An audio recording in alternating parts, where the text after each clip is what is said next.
to Event Explorer, the podcast where we go behind the scenes of some of the world's most unique and inspiring events. I'm your host, Daniel Roth. Today we're traveling to Portland, Oregon to explore a festival that started as a simple idea, light up the city's bridges, and has grown into a beloved celebration of art, community, and winter magic. The Portland Winter Light Festival has become a beacon of joy for Portland residents during the coldest months of the year, transforming familiar urban spaces into glowing, interactive works of art. But light festivals aren't unique to Portland. All over the world, artists and organizers are using light to illuminate cities and landmarks in breathtaking ways. From the lanterns of Taiwan's Pinji Festival to stunning projections of Berlin's Festival of Lights, these events blend tradition, innovation, and artistry to create something that's truly unforgettable. Some festivals, like India's Dev Diwali, are rooted in religious practices, while others, like Vivid Sydney, are celebrations of art and cutting-edge technology. Today, we'll hear from Alisha Sullivan, the executive director of the Portland Winter Light Festival, about how this event came to life, the role of public art in transforming cities, and what it means to see your community lit up in new and surprising ways. Don't forget, follow us on Instagram or LinkedIn at Event Explorer Podcast, and make sure to subscribe wherever you're listening now to make sure you don't miss out on a single episode. We've got lots of great content coming up in the future with some truly remarkable guests. All right, let's go to Portland and explore the Portland Winter Light Festival.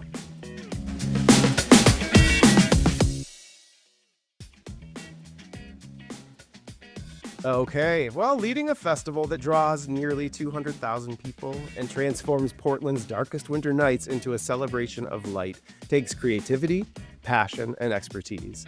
Alisha Sullivan brings all that and more to her role as executive director of the Portland Winter Light Festival. With a deep background in public art and nonprofit leadership, she has been instrumental in shaping this beloved event. Alisha, welcome to Event Explorer. Thank you so much for having me. It is a pleasure. From all the video and photos and reports that I've seen, this is a massive, glowing, beautiful event that really brings a lot of light to winter nights in Portland. So I'm really excited to talk about it with you today. You came to Portland Winter Light Festival with a deep history in public art. This has been kind of a passion of yours and tied into your career. Tell me a little bit about that and what has that meant to like the scale of the works that you've produced? I know that some of these are really large. Yeah, I have a sort of a meandering path. I actually started, I've been in the arts my entire life. I went to an arts magnet elementary school and studied it through high school, college, have a master's degree in art. And throughout that whole process, I really didn't know what my path was. But then when I look back, it was like a straight line the whole time. So yeah, that's kind of how I've approached the festival, with a passion for art and public art. And I believe that in particular, public art helps people engage with artworks on a lot of different levels and allows people to meet the art where they are. So if you're a kid and you think it's playful and you want to, mess around, if you're an adult, you just want to say, ooh, I love that, or I hate it. Or if you want to dive a little deeper and understand the meaning behind it, there's like an avenue for that. And so that's something I feel really strongly about, that we need to have cities full of art. And it's not, behind doors. It's not something that's hidden away when it's public art. And it's something that's really wonderful that our cities fortunately are populated with public art, that local governments and even businesses do feel the need to enhance our lives as we move through our cities with that. And festivals, I think, can serve that similar need, like you're saying, that festivals are a public artwork, and particularly festivals like the Portland Winter Light Festival, where it brings art into the city and it creates kind of an occasion for it. The public works side of things is where the Winter Light Festival got its start, right? That the Willamette Light Brigade, who you work with and produced the festival, was I reading correctly that this was they had a task of lighting the bridges in Portland, and it just bled into this giant public art festival now? Yeah, kind of. So, the Willamette Light Brigade is a nonprofit that was established in the mid 80s with a goal and mission to light the bridges of Portland as a placemaking gesture and as a way to enhance civic pride. So, and Okay. that meant in the 80s, it did mean some colorful lights. It also meant lights at all on the bridges at times. So, thinking about those iconic landmarks, like just being dark at night, and in Portland, we Mhm. have a lot of bridges. I think we have 9 bridges. Could be wrong, but I'm pretty sure we have 9. And so they're really, really important. They knit the city together in this crucial way. So, um, the light brigade had lit one of the bridges in color lights, and various organizations can put their lights on the bridge and celebrate causes and events that mean something to Portlanders and locals. Um, so then there was this moment, kind of this zeitgeist moment 10 years ago when a number of people kind of came together and founded the Portland Winter Light Festival. And that started under the umbrella of the Willamette Light Brigade because, there was already light and activation, placemaking, and an interest in tech-based art that had to do with lighting. So, and I'm not the founder of the Light Sure. Festival. I came on 3 years after the event had started and was kind of this experimental, artist-led experience. So, unlike a lot of light festivals in the country and abroad, we are actually artist led and very grassroots from how we started. Oftentimes, they're started strategically by cities who are looking to enhance a certain district culturally and economically. I see. So from lighting the bridges and adding the color to then taking this light artwork out into the streets, what were those early years like? Were you able to attend those early years before you came on board? I attended, yes, I did. I attended as a guest, and it was very experimental. Obviously a lot smaller than it is now, 10 years in. But it was really just a group of people who volunteered and put art together. One of our founders, Chris Herring, has like an event production background, so in those worlds, as I'm sure a lot of your listeners know, it's a whole lot of people who are doers and get things done and make things happen and have lights and have art sometimes. So, really a gathering of people just volunteering to see if it worked. So, the location has expanded now, since those early days to now really encompass the whole city.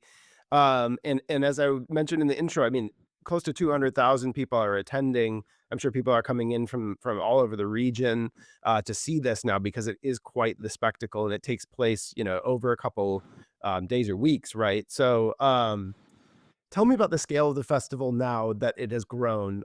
What areas of the city are you touching, and what's the schedule like? Yeah, absolutely. So when I started in 2018, it was just along the waterfront in Southeast Portland. It's an industrial area. There's the Oregon Science and Industry Museum, OMSI, which is a beloved institution here, and they hosted us. They have an own kind of strange shaped properties, like little parking lots along the river that were pretty cool. And so we would activate Nice. those with art in the early days. Um, and then right before the pandemic in 2020, we had our event in February, 3 weeks before the pandemic like came to the US. And we were like, hey, I heard about this thing on the news. We were dangerously crowded. Hmm. As an event producer, my heart was pounding. Like there's waterfront areas there with no railings, like hundreds of thousands of people out. And we were like, wow, okay. The following year, the pandemic was happening, and we made a strategic shift to move more into our downtown core. We still have a presence on the east side of the river, but in Portland, the downtown main area is on the west side, like really close into the river. And it was a strategic decision that connected us more with the business community, with the city as a municipality, and other stakeholder groups who see the value in what we do. And also, it allowed us to give our guests kind of better amenities, more parking, more restaurants to eat at and check out, easier to wander around in and get in and out of. And it also highlights like our city itself. Portland's a beautiful city, has great architecture and lots of nooks and crannies to explore and small businesses. So it allowed us to engage with those communities a lot more fully and then and expand the locations where we placed our artwork. And that even, as the pandemic stretched on, into 2021, I imagine the outdoor aspect, the kind of you don't have to be packed in to appreciate, the beautiful artworks. Was that I imagine it was kind of a shining moment for, what had been a tough year in every city, but in Portland in particular. Yeah, we're really unusual in the event world in that we didn't have a stop year. We didn't stop at all because we got lucky in 2020. And then in 2021, we just did a modified kind of Mm. distance program. We were already outside. The crowds are already dispersed. It's literally freezing cold, it's people wandered around on their own time and they looked at things. We had art that so artists, would say, "Hey, I'll put my piece in my front yard and people can walk by at their leisure when they want." And we did a lot of that. We continue to do that because it's such an engaging way to work with various like neighborhoods and districts and also bring art to where people live a little bit more while at the same time compelling them to come downtown and explore. And you, as the public art proponent, are loving this, Oh, I'm sure. this is my passion. And also I love temporary art too, because I think that art, especially in the public realm, sort of reflects a moment. And we think of public art all the time as like permanent, it's like a 50-year piece or something like that. But what if it wasn't? What if it was like a 10-year piece or a 2-week piece? Few months, and we think about it like that, it really changes the way that we can appreciate something and experiment with ideas that may be out there, a little bit further. So I love that. So these experimenters, these artists are now what? There's over 150 artists I was reading that Yeah. most likely in 2025 it'll be even more, I imagine. Yeah, so we actually had 159 public art installations at our 2024 festival. We had over 415 artists and performers. Many of the artists are doing large scale work, so it's a team. There can be 10 people who work on a piece sometimes. So it's a major connector in the creative community. Absolutely. And we are really, really invested in supporting the creative economy as well here in Portland. So it's a lot of people who are involved. So let's talk about the art because yeah, there are people building pieces just for this, I imagine, and then you are also featuring kind of maybe traveling or some kind of local, more notable artists here. I've seen when I was, looking at the videos and the photos that come from this. I mean, when we say light, it's all kinds. It's not just lighting or LED or tungsten or, it encapsulates pretty much everything that makes a spark or makes light, including giant fire displays, which are so cool and so powerful to see. Um, Tell me about kind of some of the maybe categories of pieces or the different styles of art that you've seen at the festival over the last few years. Yeah, absolutely. I mean, it's definitely like an interdisciplinary multimedia festival. So, there's projection works, there's sculptural work. Our one requirement is that there's light involved in some way, but we're pretty generous with that definition, and we're really interested in opening that up and making sure that there's opportunities for artists who are emerging or even community groups who want to do something too. They get to display alongside artists who are really established and often internationally known. So it's like this community activity in that regard. But, we've got giant projection mapping, we have sculpture that's kinetic or interactive in some way. Lots of the work is interactive. We really try to encourage that. It's generally thematic, so every year we publish a theme, and people respond. It's often tech based. There's always like people use a lot of sensors. There's video sensors, sound, light, touch, all sorts of things like that. We also feature architectural lighting or permanent installations sometimes as well. So if there's a public art piece that has lighting incorporated, then we feature that sometimes. Or like the lights on the bridge. We do some crazy things with some of the major lighting locations in Portland, like the convention center has these two big glass spires, and they light that up like crazy. Um, so all sorts of different things, and we do commission sculptures, but a lot of we are actually a really modest size budget and group really. So we don't get to commission as many as we want, but we always do commission one large sculpture by an emerging artist or an early established artist each year. So we What highlight was that. what was the 24 contribution from that end? What was that sponsored sculpture? So that sculpture last year was an absolutely beautiful piece called Nautilus Deep Sea by Heather Dawn Sparks, who's an artist out of the Skagit Valley. Her works is absolutely incredible, and it was a nautilus shell on this sort of podium pedestal. And the nautilus itself is this shape that's like the spiral, and it's dichroic glass with aluminum framing, so it just glows, and it has just like bright LED lights on the inside, but it's a light sculpture because it's like emitting light. It creates these shadows, and she is a shadow artist. And so some of the artists are working with the absence of light or the existence of light and contemplating those things in a lot of different ways. Gorgeous. Yeah, that is, and that's such a cool turn on the concept as well. Um, so there's kind of a playful sense to the artworks and a want to be interacted with, right? Do you kind of encourage that with the artists as well? Very much so. We absolutely do. We encourage them to think about ways in which the audience can interact and like see themselves or participate in some way. We also encourage one of the things that our festival I think has really done well at is encouraging participation. So guests will like dress up in lights, they'll dress up their little dogs in lights, they'll deck out their bikes. So it's like the whole audience is involved in that way. And it's really, really inspiring because then they feel and see themselves reflected in it, and they are actually making up the festival. They're a part of it. So it's a lot of fun in that way.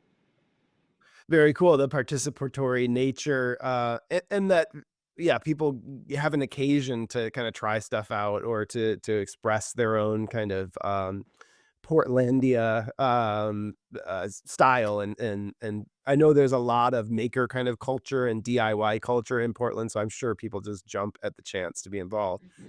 Mhm. From that aspect, you were talking about, the big kind of civic infrastructure that you work with, and then bringing the festival downtown and integrating with small businesses. Are people putting on, like, special programming even at their own restaurants and bars and venues that coordinate with the festival? Yeah, they are more and more. We really want this to happen. I mean, we want to coordinate all this incredible art and bring that here for the festival. But we really want to see businesses, lighting up their windows in weird colors and just have February in Portland be the month of art and light. So more and more that is starting to happen.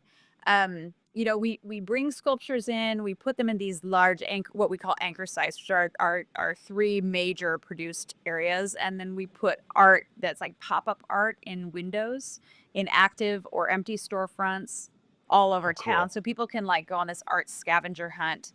Um, yeah, and so there's all these different ways that engage, and then sometimes places make something for themselves, so they have an artist of their own, and they have a spot that they wanna put them, so they do, and we put them on the map, and people come and look.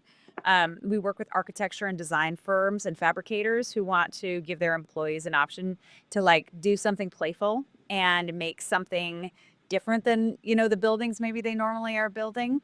So it's very much like I like to think of it as kinda like Burning Man meets like the architectural pavilion, which is, a historic way that architects used to set up different environments for people to enter. So there's a lot of that kind of work out there as well. What a cool way to bring that into a public space too. I know impact, like, with your community is so important and is a major factor in kind of you trying to pull more people in and to really, cement your position in the community. What have you what are the kind of numbers that you've been I've seen, some great studies that you've done.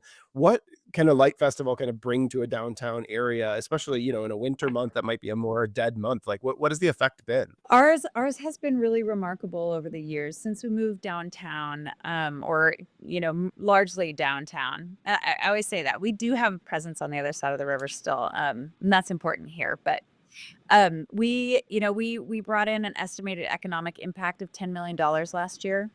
We had 274,000 in counted attendees. The festival takes place over 9 evenings, but the two major weekends are really the like live events. People can go and see pop-up events or pop-up art throughout that week, but it's the Friday and Saturday nights that really bring a lot of crowds.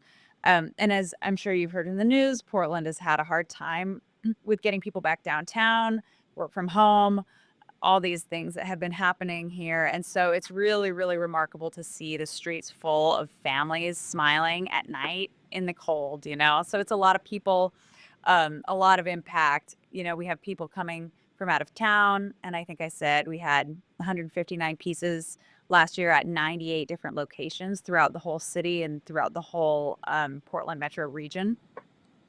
So, it's a lot. It's just grown and grown. It's been incredible to be part of it. What's the team like? There's kind of a core team and then I imagine an army of volunteers that also are helping out. Like what's the ramp up like in the kind of management of that? Like how do you do it? Oh my God. Well, you know how it goes. It's crazy. It's just absolutely crazy. But our team is absolutely amazing, and many of our leaders have been involved since the very beginning. So our founder is the creative director. We have an incredible artistic director and communications team, and we've got a lot of spreadsheets, and we've got our hands in everything. When we Mhm. first started doing these pop-ups, a lot of the business owners were like, well, we might rent it out. And right now they see what we can do now, and they're like, here's the keys, go for it, bring it, like put some art down here, fill it up. People are so enthusiastic, but our team is absolutely incredible. We've got I guess we've got 6 core people, and everybody is hustling. You know how it goes. It's on and on. So we're getting close though. Pretty cool. Um, and then from a visitor perspective, someone coming in from out of town or even in Portland that hasn't attended yet, like how do they how should they navigate or what's a kind of a good plan of attack to go into the weekend of the Winter Light Festival? We have really strong partnerships with a number of hotels, and they not only donate spaces for artists to stay, but they have really knowledgeable staff, and who can point you in the direction. The best way to do it is to go on our website and take a look at the maps, which will be published in mid-January. So people can go and look, and the best way to do it is to just like start at one of our big anchor sites, like the World Trade Center or Pioneer Square, and honestly just wander. There's lots of navigation opportunities. Like, so we've got a dynamic map online, so you can actually look at where you are and see where the next art installation is to go look at. Other people just walk and follow the crowds. So it's like a scavenger hunt. Mhm. Very cool. Well, I could see myself walking around for hours I imagine the light is kind of a calling that you're like, "Where's the next piece?" And you could just look down the block and see this glow coming from a storefront or a park and make your way there. hmm Awesome. Yeah, I Awesome. think on that note, the one thing that's really fun is that it actually, the thing about the art and the temporary installations, it transforms the familiar.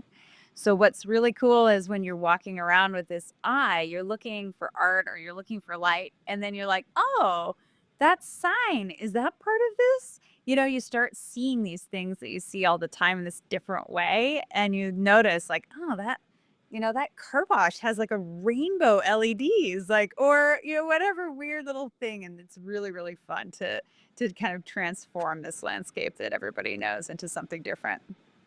Certainly, it's kinda, yeah, through the looking glass or, a different way of looking at cities. I'm a photographer, and it's like the idea of capturing light and where is the Mhm. light and where is the darkness and how to, negotiate that and look at it for the artfulness that it has.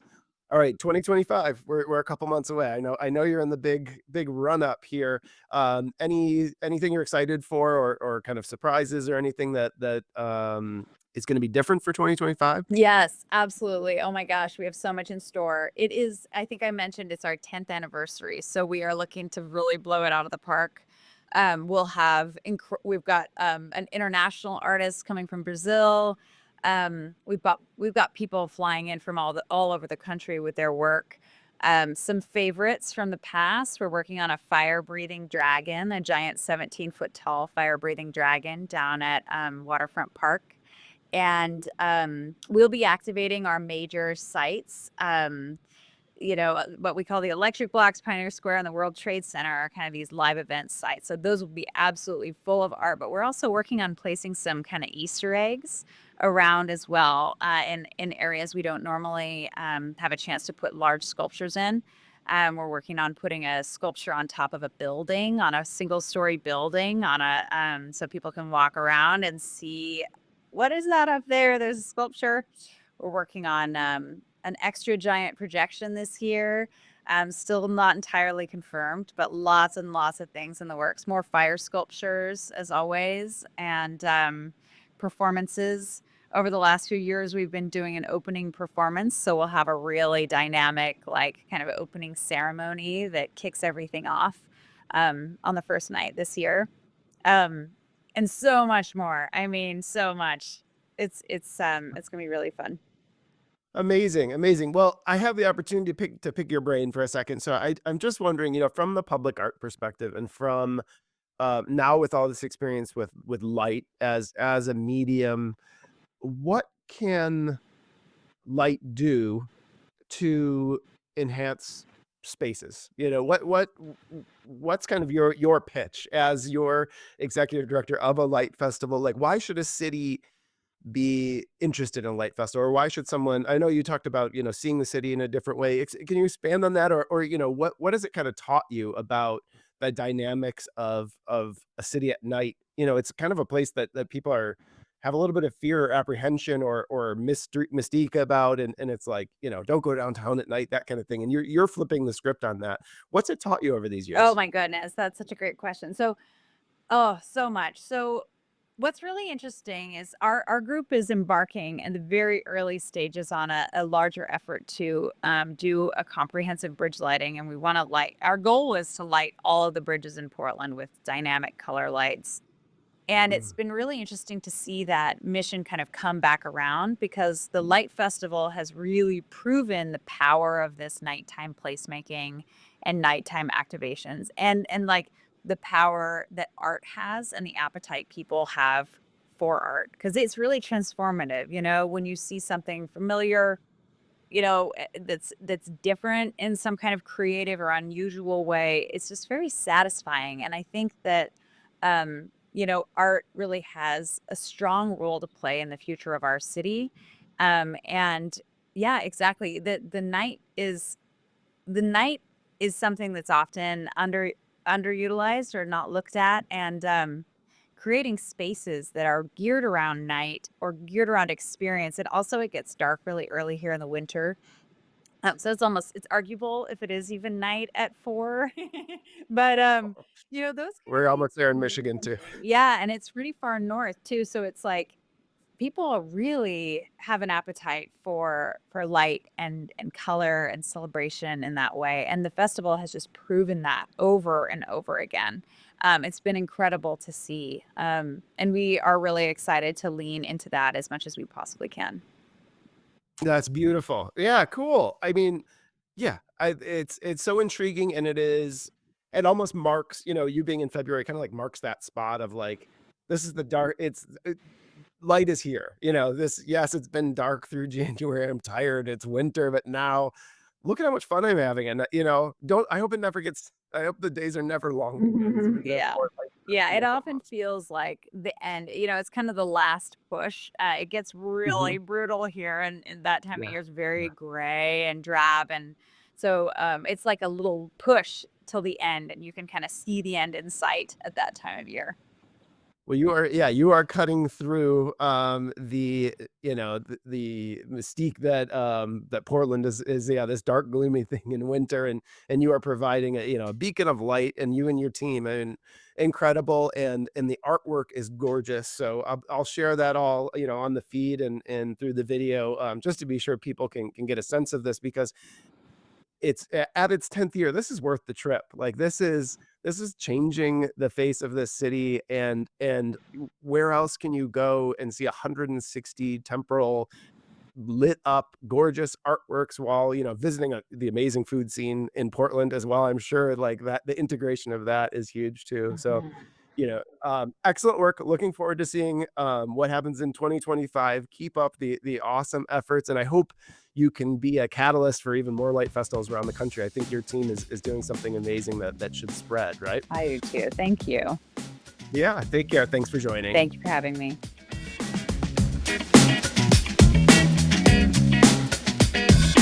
A big thank you to Alisha Sullivan and the team at Portland Winter Light Festival for joining us on Event Explorer today. Light festivals remind us that even the darkest nights can be an opportunity for connection, creativity, and joy. Whether it's the glowing divas of Dev Diwali or a fire-breathing dragon on Portland's waterfront, these festivals transform cities into canvases of light, inviting us to see familiar spaces in new and extraordinary ways. As Alisha shared, the Portland Winter Light Festival has grown to be so much more than just an event. It's a reflection of the city's creativity and a reflection of their resilience, celebration of its artists, and a way to bring people together, even in the grayest months of the year. Thanks for tuning into Event Explorer. If you enjoyed this episode, share it with a friend, and don't forget, follow us for more stories from the world's most extraordinary events. Until next time, happy exploring.